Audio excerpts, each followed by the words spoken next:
Hello, this is the May 24th, 2015 edition of the Astrology News Report, presented by Ron Berger, your guide to what's happening in the heavens.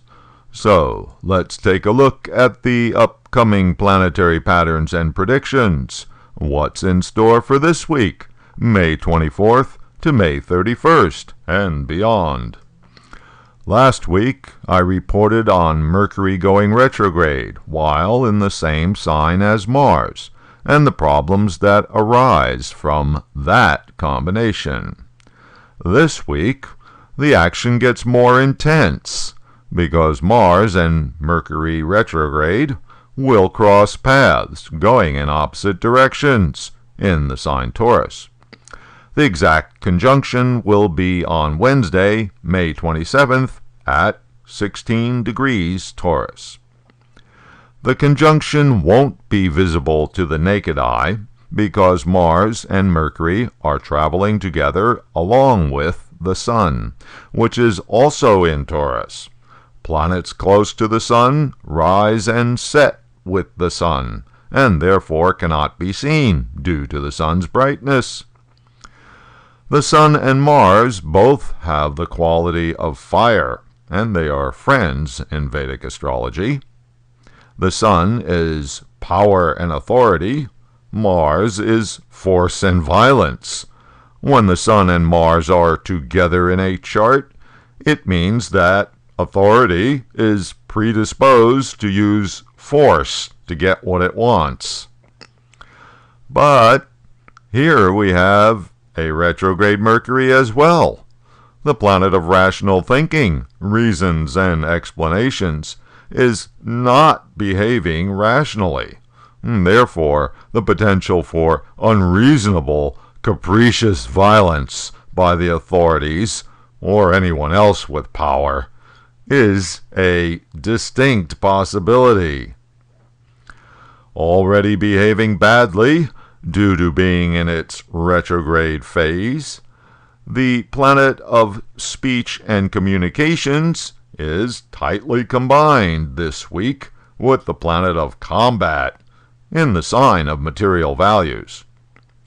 This planetary combination is prone to fiery pronouncements, denunciations, challenges, demands, arguments, and so forth.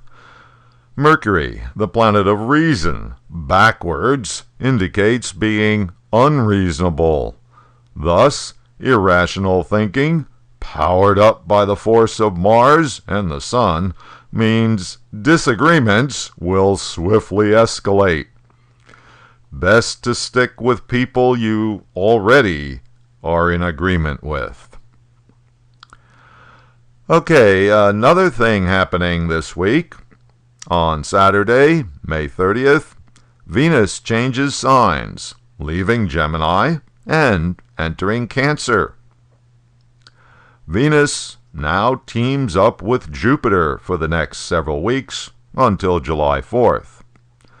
Venus will catch up with Jupiter at the end of June, actually July 1st, as they proceed together towards the end of the sign Cancer. Venus and Jupiter are the two main benefic planets in Vedic astrology, and having them both in the same sector of the zodiac puts all the good energy in one place, which may sound like a good thing, except that this actually creates an imbalance in the zodiac. Venus combined with Jupiter can be too much of a good thing. Jupiter is the planet of increase. Venus is the planet of pleasures. Thus, Jupiter plus Venus is fertile ground for indulgence and dissipation. Another quality of this combination: Venus is the planet of love. Jupiter is the planet of beliefs.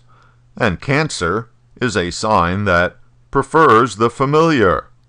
Thus we get everyone devoted to their own cherished beliefs, and antipathy towards anyone else's beliefs.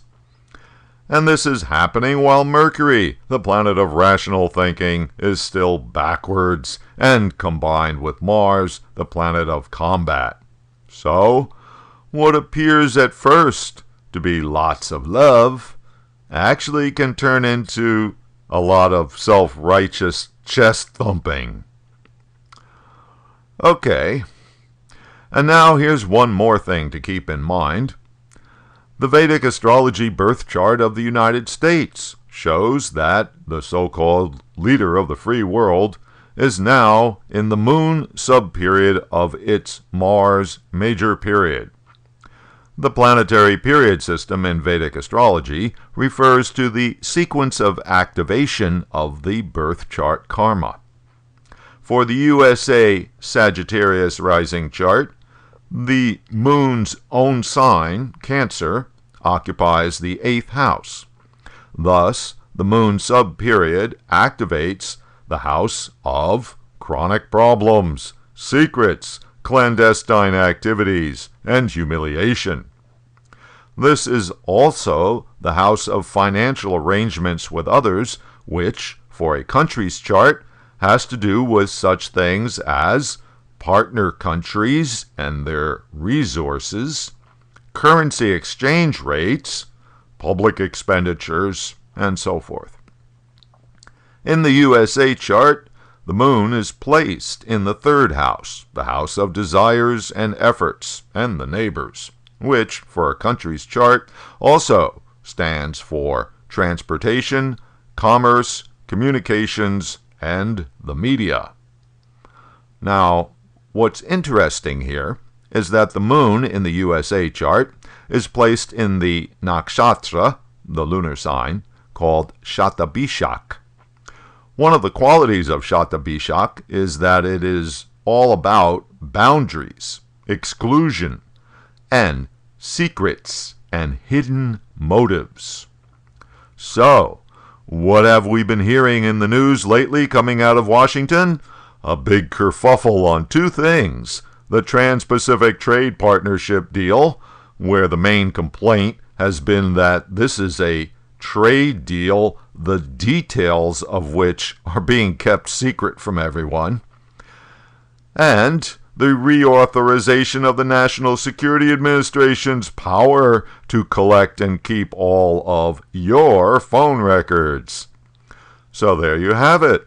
Hidden motives, commerce, communications, it's all there, just like in the astrology chart.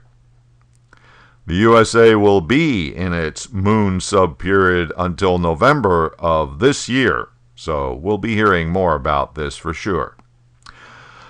Okay, that'll do it for this week. Thanks for visiting astrologynewsreport.com. I'll be posting updates during the week as usual on Twitter at Astro News Report.